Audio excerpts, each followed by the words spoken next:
क्या शूद्र ईश्वर के पैरों से उत्पन्न हुए हैं? प्रश्न।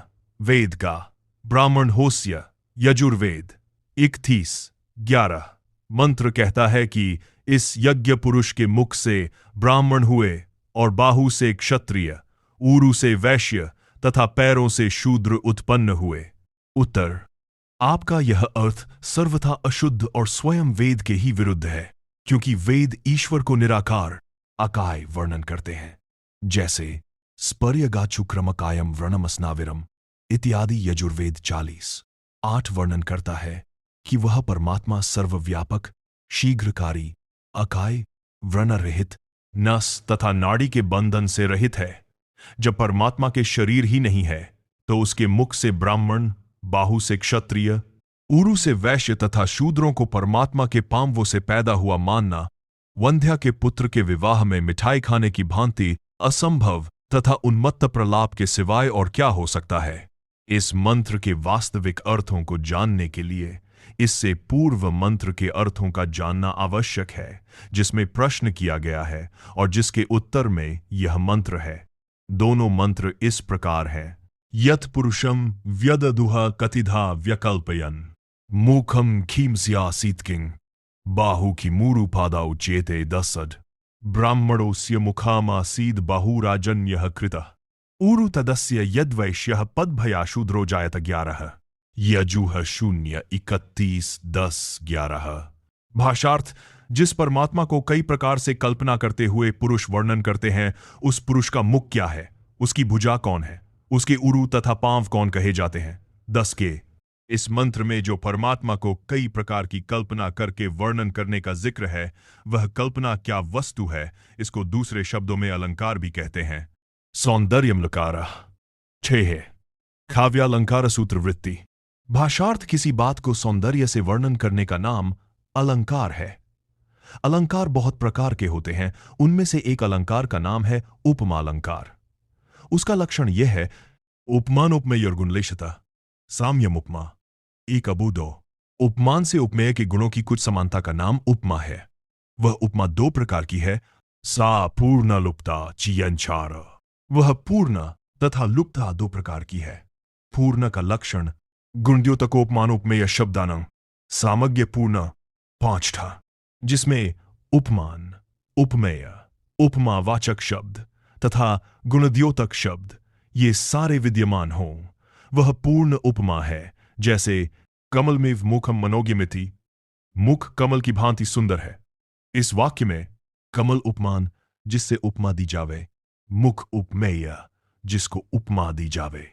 मनोज्ञ साधारण धर्म, समान गुण जो दोनों में मिलता हो।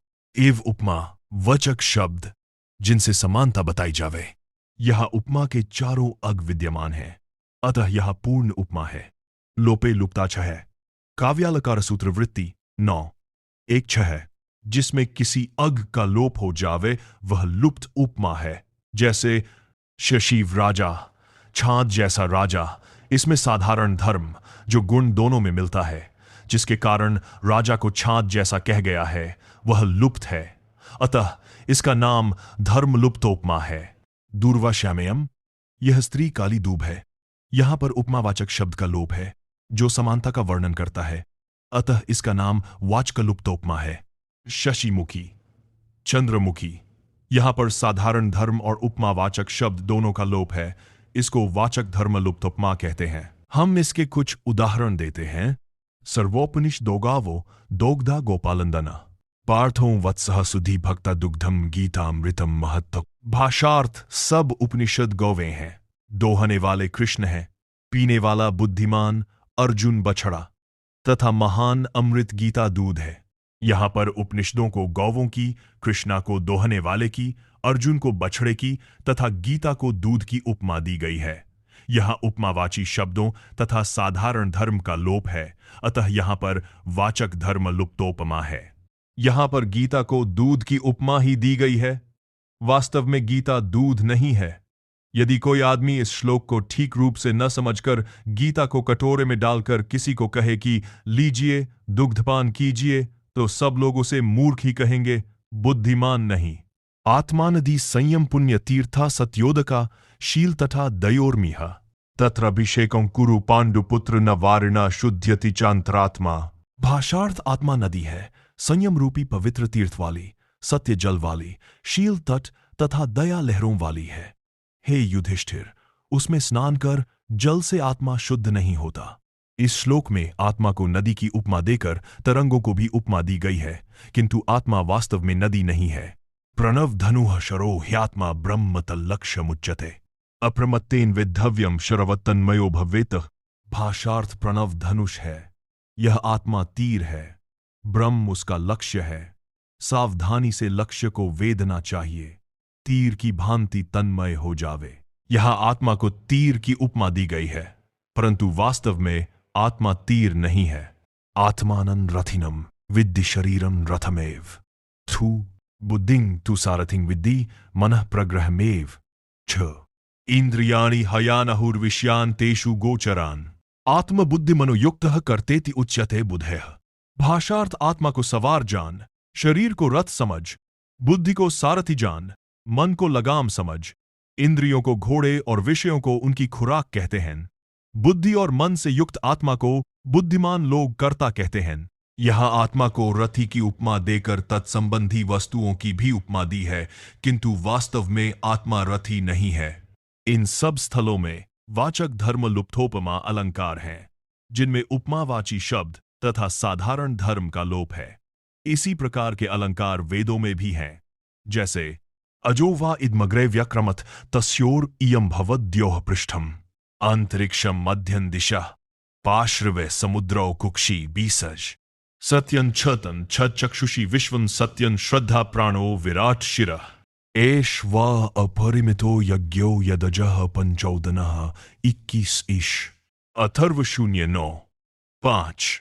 भाषार्थ यह बकरा आगे आया, इसकी छाती यह पृथ्वी, द्योह पीठ, आकाश पेट, दिशाएं पार्श्व बसवाड़े, समुद्र बगलें, ज्ञान तथा सत्य दोनों आंखें और संपूर्ण सत्य और श्रद्धा प्राण तथा ब्राह्मण सिर है। वो ये अपरिमित यज्ञ है जिसको पेचौदन आज कहते हैं। इस मंत्र में परमात्मा को अज अर्थात बकरे की उपमा देकर उसके अगों की भी कल्पना करके परमात्मा का वर्णन किया गया है। परमात्मा वास्तव में बकरा नहीं है। बस इसी प्रकार यत पुरुषम व्यदधुआ, इस मंत्र में परमात्मा को पुरुष की उपमा देकर पूछा है कि उसके मुख, बाहु, ऊरु तथा पांव कौन है। इसका ही उत्तर अगले मंत्र में ब्राह्मणों से दिया गया है कि ब्राह्मण उसका मुख है, भुजा क्षत्रिय, ऊरु वैश्य है और पांव शूद्र। इस मंत्र में परमात्मा को पुरुष की उपमा देकर ब्राह्मण, क्षत्रिय, वैश्य और शूद्रों को उस पुरुष के मुख, बाहु, ऊरु तथा पांव कल्पना किया गया है। यह पूर्ववत उपमा अलंकार है। वास्तव में परमात्मा निराकार है, उसके मुखादि अग नहीं है। यहां पर परमात्मा को पुरुष की उपमा देकर तथा ब्राह्मण, क्षत्रिय, वैश्य, शूद्र को उसके मुख, बाहु, ऊरु तथा पैर कल्पना करने का यही प्रयोजन है कि मनुष्य सृष्टि में जो लोग मुख के समान सर्वसाधारण से 5 गुना ज्ञान रखते हों, लोगों को उलटे रास्ते से हटाकर सीधे रास्ते पर चलावें तथा अपनी पढ़ी विद्या लोगों को पढ़ावें, वे ब्राह्मण कहलाने के योग्य हैं। तथा मनुष्य सृष्टि में जो लोग भुजा के समान अपने आप को संकट में डालकर भी दूसरों की रक्षा करें, वे क्षत्रिय कहलाने के योग्य। तथा जो लोग पेट के समान राष्ट्र के कच्चे माल को पक्का माल बनाकर उसके व्यापार से जो लाभ हो उससे अपने देश का पालन करें, वे वैश्य कहलाने के योग्य हैं। और मनुष्य सृष्टि में जो लोग न दिमागी काम कर सकें, न रक्षा और व्यापार का काम कर सकें, केवल पांवों के समान बोझ उठाने अर्थात कुलीपने का काम जानते हों, वे शूद्र कहलाने के अधिकारी हैं। यह मंत्र वर्ण व्यवस्था का गुण कर्म स्वभाव से प्रतिपादन करता है, जन्म से नहीं। अत हमारा किया हुआ अर्थ वेदानुकूल तथा आपका अर्थ स्वयं वेद के ही विरुद्ध होने से सर्वथा मिथ्या है।